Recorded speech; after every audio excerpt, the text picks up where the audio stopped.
ได้แรงไหมปลาใหญ่เนี่ยเป็นยังไงโอ้ตัวแรกอีกน่าจะตัวใหญ่แหละเรื่อยน่าจะเป็นงู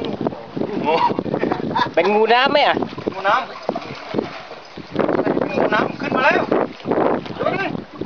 เฮ้ยตายสุดกัดครับกัดยับตาย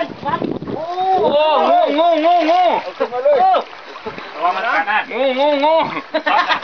โอ้ยว่าใหญ่จังงูน้ำ